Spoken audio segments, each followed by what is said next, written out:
Hello students, welcome back to my YouTube channel smart study science classes.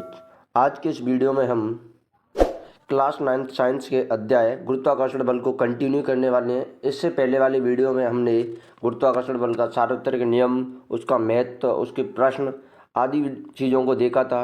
यदि आपने पहले वाला पार्ट नहीं देखा है तो सबसे पहले तो आप उसको देखें। अब मैं इसका लिंक आपको डिस्क्रिप्शन बॉक्स में दे दूँगा। और आप यदि चैनल पर नए हो तो मेरे चैनल को सब्सक्राइब करें, वीडियो को लाइक करें और ज़्यादा से ज़्यादा शेयर करें। चलिए तो आज के वीडियो को स्टार्ट करते हैं। आज स्टार्ट करेंगे हम कहाँ से? बाहर से। कहाँ से स्टार्ट करेंगे? बाहर से। अब भार किसे कहते हैं? तो किसी वस्तु का भार वह बल है जिससे यह पृथ्वी की ओर आकर्षित होती है। यानी कोई वस्तु है जिस बल से पृथ्वी की ओर आकर्षित हो रही है, उस बल को ही क्या कहते हैं? उस वस्तु का भार कहते हैं। वस्तु पर पृथ्वी का आकर्षण बल वस्तु का भार कहलाता है। क्या कहना है? वस्तु पर पृथ्वी का आकर्षण बल, यानी वस्तु जिस बल से पृथ्वी की ओर आ रही है, उस बल को क्या कह रहे हैं? हम भार। भार को किससे लिखते हैं? कैपिटल डब्ल्यू से। किससे लिखते हैं? कैपिटल डब्ल्यू से।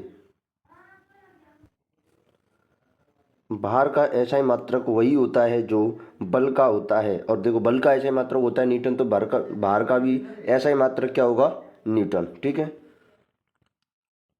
अगर हम बात करें, देखो जैसे हम लिखते हैं F बराबर mg, लेकिन वह बल को ही हम क्या बोल रहे हैं? भार। और भार को किससे लिखते हैं? W से। तो भार का फॉर्मूला क्या बन जाएगा हमारे लिए? भार का फॉर्मूला बन जाएगा W बराबर mg। W क्या है यहाँ पर? भार। m क्या है? वस्तु का द्रव्यमान। g का है क्या है? गुरुत्वीय त्वरण। क्या है? g गुरुत्वीय त्वरण, जिसका मान कितना होता है? 9.8 मीटर प्रति सेकंड स्क्वायर।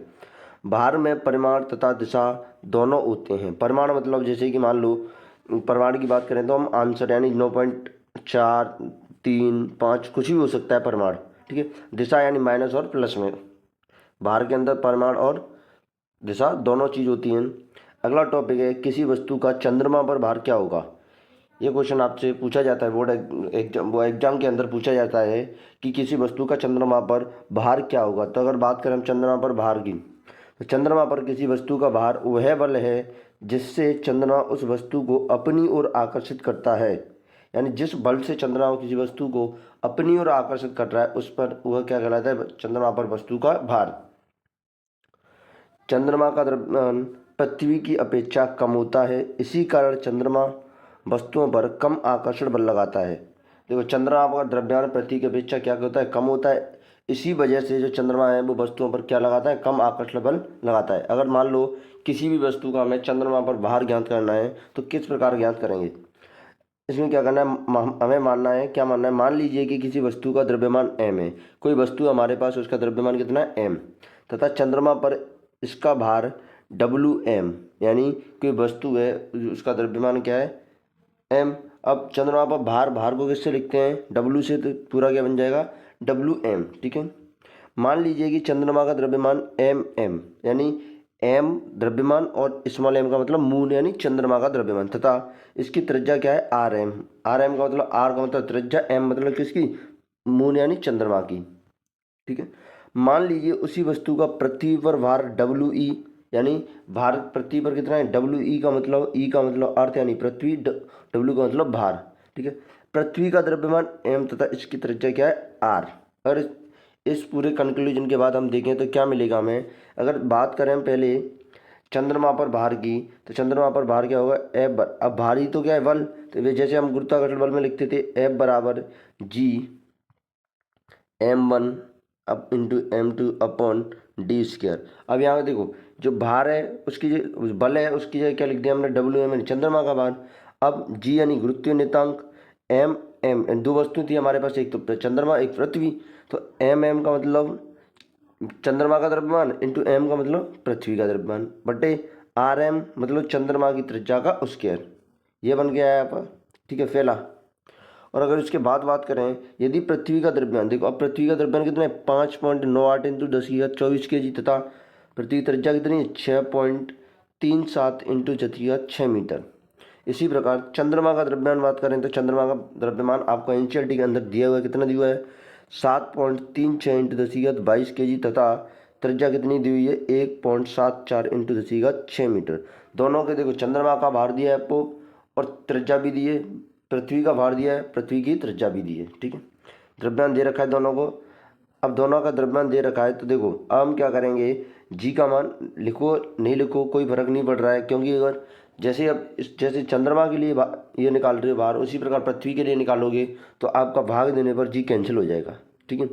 एम कितना है, यानी एम का मतलब क्या बताया था मैंने कि चंद्रमा का द्रव्यमान कितना है, 7.36 इंटू 10⁻22 kg इंटू एम पृथ्वी का द्रव्यमान, ठीक है, इंटू 1.74 इंटू 6 का स्क्वायर।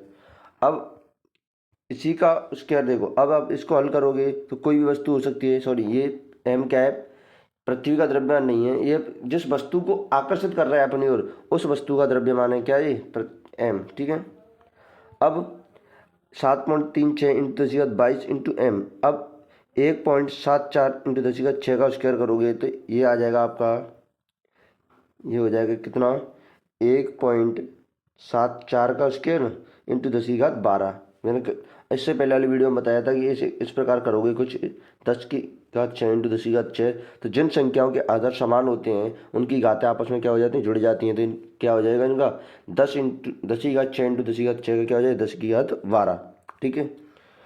तो जी इंटू 7.36 इंटू 10⁻22 इंटू एम, अब देखो 1.74 का स्क्वायर करोगे तो अब आंसर आएगा 3.02 इंटू 10⁻12। अब आपको बताया कि जो संख्या नीचे प्लस की अगर उसको ऊपर ले जाओगे तो किसकी हो जाएगी, माइनस की, यहाँ लेके आओगे तो किसकी हो जाएगी, माइनस की। देखो यहाँ पर जी इंटू 7.36 इंटू 10⁻22 और ये आपकी यहाँ से नीचे से ऊपर लेके गए तो किसकी होगी, माइनस की। अब देखो अब इन दोनों घातों को जोड़ोगे तो आपके लिए बचेगा कितना, जी इंटू 7.36, अब 10⁻22 प्लस की माइनस की 10⁻12, अगर इन दोनों को ऐड करोगे तब क्या मिलेगा आपको 10⁻10 इंटू एम। अब नीचे बचा 3.02, अब पॉइंट से पॉइंट कैंसिल हो जाएगा, आपका क्या बचेगा आपका कि डब्ल्यू एम बराबर, यानी चंद्रमा पर भार कितना 2.431 इंटू 10⁻10 और जी इंटू एम, ये मिल गया आपको चंद्रमा पर भार। इसी प्रकार आप हल करोगे पृथ्वी के लिए, यानी डब्ल्यू यानी पृथ्वी पर भार, तो जी एम ई का मतलब पृथ्वी का द्रव्यमान इंटू ये इस एम दिखाई दे रही है, ये जो एम है आपकी, ये है कोई दूसरी वस्तु जिस वस्तु को पृथ्वी अपनी ओर आकर्षित कर रही है। इसी प्रकार इसको आप लिखोगे जी इंटू 5.98 इंटू 10⁻24 इंटू एम, और त्रिज्या कितनी थी पृथ्वी की, अभी ऊपर देखा था हमने 6.37 इंटू 10⁻6 का स्क्वायर। अब इसको आप सॉल्व करोगे तो देखो डब्ल्यू ई बराबर जी इंटू 5.98 इंटू 10⁻24 इंटू एम, अब 6.37 का स्क्वायर करोगे इसी प्रकार जैसे हमने यहाँ किया था 10⁻6 इंटू 10⁻6 करोगे तो कितना हो जाएगा 10⁻12। अब 10⁻12 हो जाएगा तो कितना हो जाएगा जी इंटू 5.98 इंटू 10⁻24। अब इस 12 को ऊपर ले जाओगे तो ये प्लस की 12 किसकी हो जाएगी, माइनस की 12 इंटू एम, ठीक है। और 6.37 का स्क्वायर करोगे तब आंसर कितना आएगा 40.57। अब इसको आप हल करोगे तब आपको आंसर मिलेगा लास्ट में जाके, देखो पॉइंट से पॉइंट कैंसिल हो गया यहाँ पर, तो क्या जी इंटू 5.5980 इंटू 10 देखो ये कहाँ से आई 10⁻12 थी यहाँ पर। अब मैंने एक घात इधर ले ली तो कितनी होगी 5.5980 इंटू यानी 5980 इंटू 10⁻11 बची है इंटू एम, और ये कितना 4057, ठीक है। अगर इसको पूरे को आप हल करोगे तब आपको आंसर मिलेगा क्या डब्ल्यू ई, यानी पृथ्वी पर भार कितना 1.474 इंटू 10⁻11 इंटू जी इंटू एम। अब देखो दोनों समीकरण आपके पास में, पहला समीकरण क्या मिला था, यानी चंद्रमा पर भार मिला था मैं 2.431 इंटू 10⁻10 जी इंटू एम, ठीक है। और पृथ्वी पर कितना मिला 1.474 इंटू 10⁻11 इंटू जी इंटू एम। अब इन दोनों को एक दूसरे से डिवाइड करें, यानी समीकरण 1 में समीकरण 2 का भाग दें, यानी डब्ल्यू एम बट्टे डब्ल्यू ई करें इस प्रकार, तो आप देखो आपकी जी से जी कैंसिल हो जाएगी, एम से एम कैंसिल हो जाएगी, बचेगा क्या आपका डब्ल्यू एम बट्टे डब्ल्यू ई बचेगा, यानी 2.431 इंटू 10⁻10। अब देखो ये जो नीचे घात प्लस की थी 10⁻11 ऊपर लेके जाओगे तो किसकी हो जाएगी माइनस की, तो ये कितनी 10⁻11। अब इन दोनों घातों को ऐड करोगे आप तो कितना बचेगा आपको 10⁻−1, यानी 2.431 और ये बचेगा, और यहाँ से कितनी बचेगी -1, ये आ गया। 1.74 1.474 में। अब इससे अगर आप इसको डिवाइड करोगे तब क्या आंसर मिलेगा आपको? आंसर मिलेगा यानी या तो इसको पहले मल्टीप्लाई कर लो। इसके 10 की घात -1 का मतलब क्या है?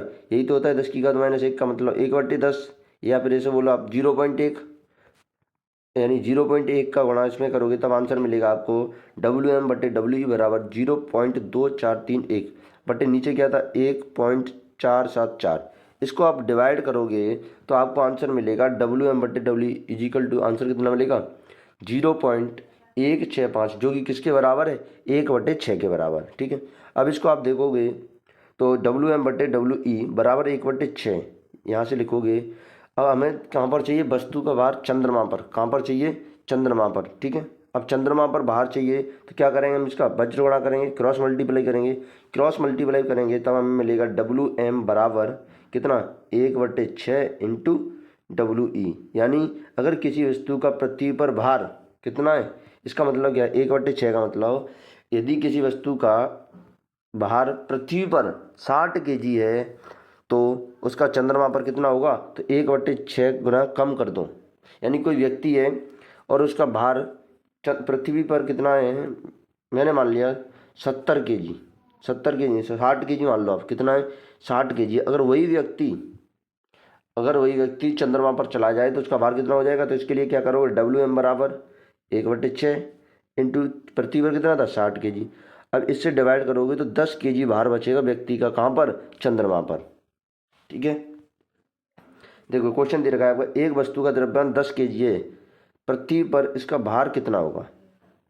यानी एक कोई वस्तु है जिसका द्रव्यमान क्या है 10 kg। अब भार पूछ रहा है तो भार का सूत्र क्या है? W बराबर mg।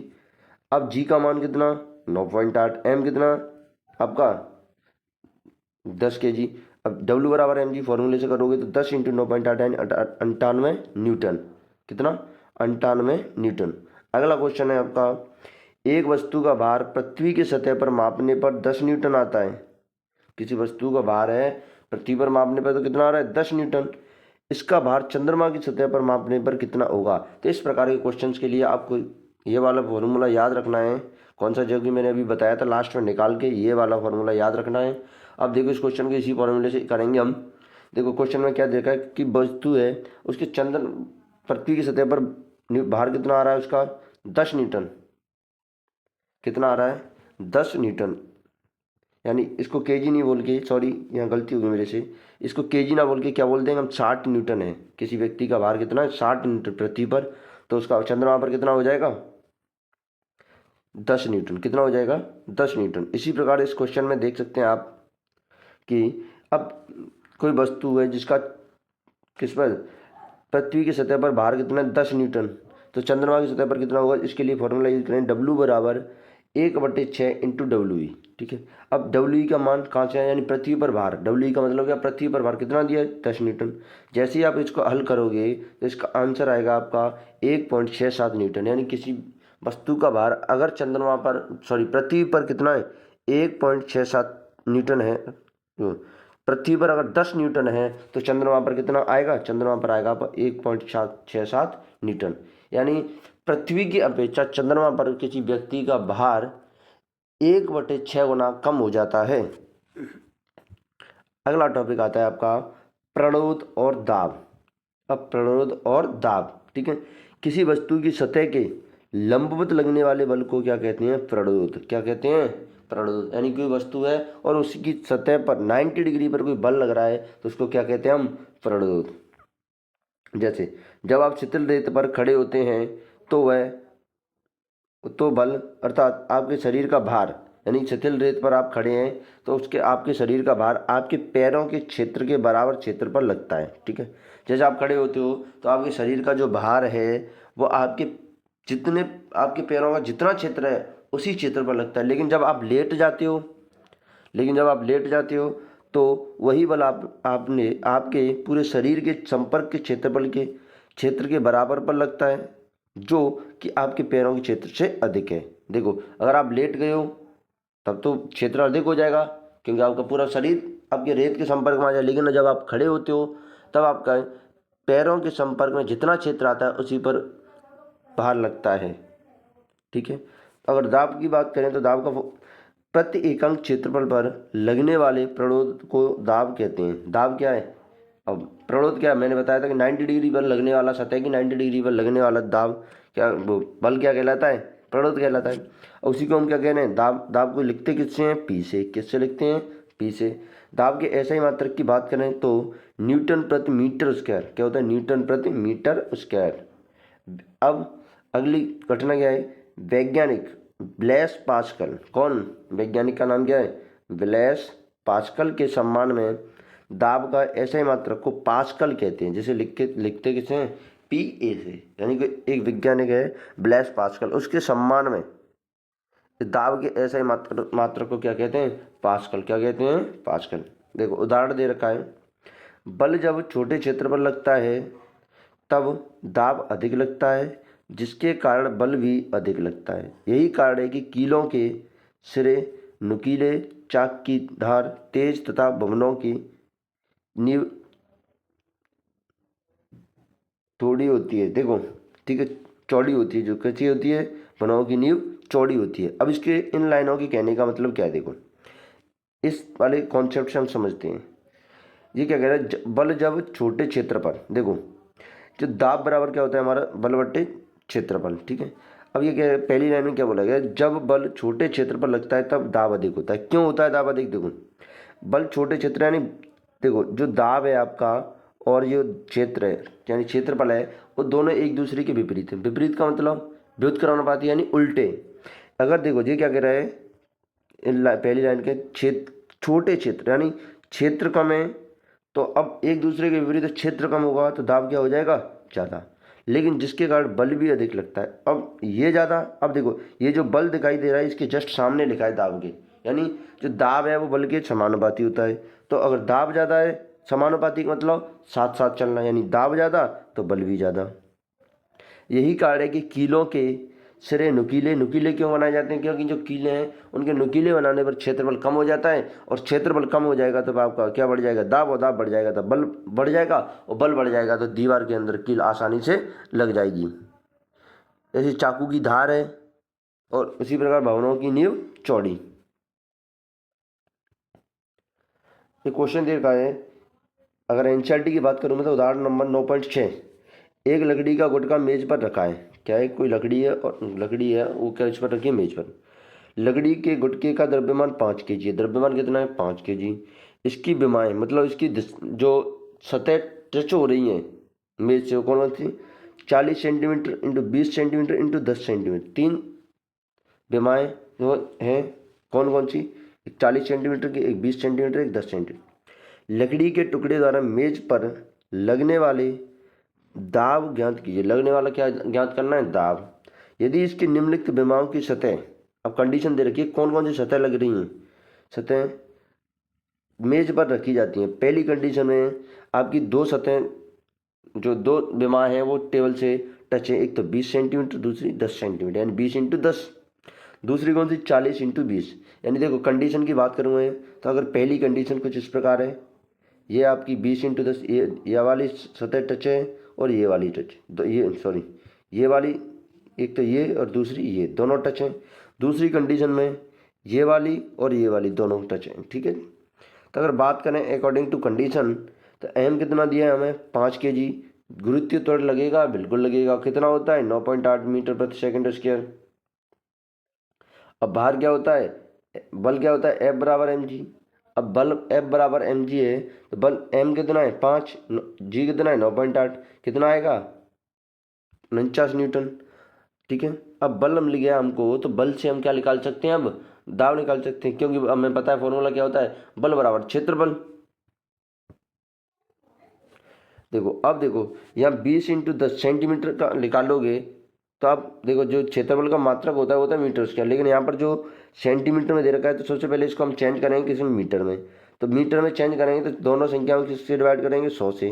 अब 0.2 इंटू 0.1, यानी देखो इसका आंसर आएगा 0.2, इसका आंसर आएगा 0.1। अब 0.2 इंटू 0.1 करोगे तब आंसर आएगा आपको 0.02 मीटर स्क्वायर। ये आपका क्षेत्रफल आ गया। तो पहली कंडीशन के लिए अगर हम दाब ज्ञात करें तब कितना आएगा? फॉर्मूला है हमारा दाब निकालने का, पी बराबर बल बट्टे क्षेत्रफल। पी यानी दाब, बल एफ मतलब बल, ए मतलब एरिया यानी क्षेत्रफल। अब बल कितना आया था हमारा 49 न्यूटन बटे, अब एरिया कितना आया था 0.02 मीटर स्क्वायर। ऐसे ही इसको आप सॉल्व करोगे तब आंसर आएगा 2450 न्यूटन प्रति मीटर स्क्वायर या पास्कल। ये आपका पहली कंडीशन का, यानी जब 20 सेंटीमीटर और 10 सेंटीमीटर विमाएँ टेबल को टच कर रही हैं जब। लेकिन दूसरी कंडीशन में अगर मैं बात करूं तो दूसरी कंडीशन में आपका क्षेत्रफल क्या था, एक तो 40 सेंटीमीटर की विमा टच कर रही थी, दूसरी 20 सेंटीमीटर की विमा टच कर रही थी। अब दोनों को अगर चेंज करोगे यानी दोनों को आप डिवाइड करोगे तब इसका आंसर आएगा 0.4 मीटर इंटू इसका आंसर आएगा 0.2 मीटर। ये तो आपको 20 सेंटीमीटर यानी 40 और 20 सेंटीमीटर दे रखे थे, इन्होंने हमें इनको हमने चेंज किया तो आंसर आया 0.08 मीटर स्क्वायर। अब बल हमारा पहले का ये कितना 49 न्यूटन, तो 49 न्यूटन बटे 0.8, जैसे ही आप इसको डिवाइड करोगे तब आंसर आएगा आपका 612.5 न्यूटन प्रति मीटर स्क्वायर या पास्कल। इस प्रकार प्रकार के क्वेश्चनों को आप सॉल्व कर सकते हो। अगला टॉपिक हमारा उत्प्लावकता। क्या? उत्प्लावकता। तो किसी वस्तु पर पानी द्वारा यानी द्रव द्वारा, पानी की जगह कोई द्रव भी हो सकता है, किसी वस्तु पर पानी द्वारा ऊपर की ओर लगने वाला उत्प्लावन बल कहलाता है। देखो डेफिनेशन को रटने के लिए तो आप रट सकते हो। अब इसमें होता क्या है, देखो उत्प्लावकता का असली मतलब क्या है, यानी किसी वस्तु पर पानी द्वारा ऊपर की ओर लगने वाला बल उत्प्लावन बल कहलाता है। कभी कभी क्या क्या क्या होगा आपने कि जो आप नहाने जाते हो तो जिस बाल्टी में या जिस टब में नहाते हो उसमें आप जिस मग से नहा रहे हो उसको उल्टा करके उस बाल्टी या जिस पात्र में नहा रहे हो उसमें डुबोते हो तो आपको पानी की ओर से ऊपर की ओर एक बल महसूस होता है। उस बल को ही क्या बोलते हैं? उत्प्लावन बल। वास्तव में किसी तरल में डुबोने पर सभी वस्तुओं पर एक उत्प्लावन बल लगता है। सही बात है। उत्प्लावन बल का परिमाण तरल के घनत्व पर निर्भर करता है। अब तरल का घनत्व कैसे? जितना आप डुबोगे उतना ऊपर उसका बल लगेगा। देखो क्वेश्चन है कि पानी की सतह पर रखने पर वस्तुएं तैरती हैं या डूबती क्यों हैं? यदि कोई वस्तु तैर रही है और कोई वस्तु डूब रही है, ऐसा क्यों? तो द्रव के घनत्व से कम घनत्व की वस्तुएं द्रव पर तैरती हैं। मतलब मान लो पानी है और एक वस्तु है जो आपने छोड़ दी, खाली बोतल, तो आप देखोगे कि प्लास्टिक की खाली बोतल पानी के ऊपर तैरने लगती है। इसका मतलब है कि जो पानी का घनत्व है वो ज़्यादा है, जबकि जो वस्तु है यानी पानी की बोतल है प्लास्टिक की खाली, उसका घनत्व क्या है? कम। लेकिन द्रव के घनत्व से अधिक घनत्व की वस्तुएं द्रव में डूब जाती हैं। अब ऐसा कब होता है? जैसे मान लो पानी है और आपने कंकड़ डाल दिया तो पानी के अंदर कंकड़ डूब जाता है ना। इसका मतलब कंकड़ था उसका घनत्व अधिक था और पानी का घनत्व क्या था? कम था। दूसरा उदाहरण है, जब लोहे की कील को पानी में डाला जाता है तब लोहे की कील पानी में डूब जाती है, क्योंकि लोहे की कील का घनत्व पानी के घनत्व से अधिक होता है। ठीक है, यही बात है कि जिस वस्तु का घनत्व द्रव के घनत्व से अधिक होगा वो वस्तु डूब जाएगी और जिसका कम होगा वो नहीं डूबेगी। अगला टॉपिक आता है आपका आर्किमिडीज का सिद्धांत। ये क्वेश्चन आपको एग्जाम में पूछा जाता है, इसको याद करें। ठीक है, अब आर्किमिडीज का सिद्धांत क्या कहता है कि जब किसी वस्तु को किसी तरल में पूर्ण या आंशिक रूप से डुबाया जाता है तो वह ऊपर की ओर एक बल का अनुभव करती है जो वस्तु द्वारा हटाए गए तरल के भार के बराबर होता है। अब देखो इसको इस प्रकार समझ सकते हैं कि मान लीजिए ये मेरे पास कोई टब है, अब इसके अंदर भरा हुआ है पानी। ठीक है, ये कोई मेरे पास कोई टब है और इसके अंदर क्या भरा हुआ है? पानी। अब इसके अंदर पानी भरा हुआ है तो ये क्या कह रहे हैं? देखो आर्किमिडीज, जब किसी वस्तु को किसी तरल में पूर्ण डुबो या आंशिक रूप से डुबाया जाता है तो वह ऊपर की ओर एक बल का अनुभव करती है। ये तो उत्प्लावन बल की परिभाषा है। लेकिन यहाँ से आगे जो वस्तु द्वारा हटाए गए तरल के भार के बराबर होता है। मतलब जैसे मान लो कि मैं इसमें ये टब भरा हुआ है पानी से, अब इसमें मैं अगर 1 kg का कोई पत्थर डालूं, क्या डालूं? दूसरे पेन से ले लूं। अगर मैं मान लो कि इसमें के अंदर मैंने 1 kg का पत्थर डाल दिया तो अगर इसके अंदर 20 kg पानी है, 20 kg पानी है, तो अगर मैंने इसके अंदर 1 kg वाला पत्थर डाल दिया तो 1 kg पानी ही इस टब से बाहर जाएगा। ये कहता है आर्किमिडीज का सिद्धांत। 1 kg पानी ही बाहर जाएगा। यही कहता है कि जो वस्तु द्वारा हटाए गए तरल के भार के बराबर होता है। मतलब जो बल लगता है ना उस कितने के बराबर लगेगा, जो जिस भार का आप वस्तु डुबो रहे हो पानी के अंदर, उस भार के बराबर ही आपका क्या लगेगा, उस वस्तु पर भार लगेगा। ठीक है, 1 kg पानी ही बाहर जाएगा, यही कहता है आर्किमिडीज का सिद्धांत। अगर बात करें हम आर्किमिडीज सिद्धांत के अनुप्रयोगों की, तो पहला अनुप्रयोग कौन सा है आपका, पहला अनुप्रयोग है जलयानों या पनडुब्बियों के डिजाइन। जैसे आपने पानियों में जलयानों यानी और पनडुब्बियों को देखा होगा, जितना समुद्र में देखो जितना पानी अंदर, जितने भार का पनडुब्बी है उतना पानी ही बाहर आएगा, ऊपर की ओर बल लगेगा, जितना पनडुब्बी का वजन है उतना ही पानी के द्वारा ऊपर की ओर बल लगेगा, और जिसकी वजह से उसमें पानी में चल सकती है। दूसरा है आपका दुग्ध मापी यानी दूध को मापने वाला लैक्टोमीटर, जो दूध के किसी नमूने की शुद्धता की जांच करने के लिए प्रयुक्त होता है। यानी जो दुग्ध मापी है लैक्टोमीटर है, वो भी आपका किसके सिद्धांत पर काम करता है, आर्किमिडीज के सिद्धांत पर। तीसरा है हाइड्रोमीटर। तीसरा क्या है, हाइड्रोमीटर, जो द्रवों के घनत्व को मापने के लिए प्रयुक्त होते हैं। अब जो हाइड्रोमीटर है वो क्या है, जो द्रवों के घनत्व को मापता है वो है हाइड्रोमीटर। ये भी किस पर काम करता है, आर्किमिडीज के सिद्धांत पर। एक क्वेश्चन है आपका अभ्यास का, यहाँ पर चैप्टर कंप्लीट होता है आपका। चैप्टर क्या होता है, कंप्लीट। ये आपका चैप्टर कंप्लीट हो गया। एक क्वेश्चन है आपका एनसीईआरटी का। क्वेश्चन क्या है कि दो वस्तुओं के बीच लगने वाले गुरुत्वाकर्षण बल का बल क्या होगा यदि एक वस्तु का द्रव्यमान 2 गुना कर दिया जाए। यानी ये क्वेश्चन पूछ रहा है कि दो वस्तुओं के बीच लगने वाले गुरुत्वाकर्षण बल क्या होगा यदि वस्तुओं का द्रव्यमान 2 गुना कर दिया जाए। कंडीशन क्या है, वस्तुओं का द्रव्यमान 2 गुना करता है। ठीक, कोई दिक्कत नहीं है। मैं मान लूँ कि पहला बल मेरे पास F1 है, और जिसकी कंडीशन, इस कंडीशन के हिसाब से जी गुरुत्व नियतांक M1 पहली वस्तु, M2 दूसरी वस्तु, और डी स्क्वायर डी यानी उनके दोनों के बीच की दूरी। अब दूसरी कंडीशन में क्या कह रहा है कि कोई भी किसी वस्तु का द्रव्यमान क्या कर दिया जाए, 2 गुना, यानी 2 गुना कर देंगे तो क्या हो जाएगा कि F2 मैंने दूसरा बल मान लिया 2 गुना करने पर, क्योंकि उसका बल अलग आएगा गुरुत्वाकर्षण बल, तो GM1 इंटू, अब देखो मैंने M2 की जगह क्या लिख दिया, 2M2, यानी जो वस्तु M2 थी दूसरी वस्तु थी उसके द्रव्यमान को क्या कर दिया मैंने, डबल।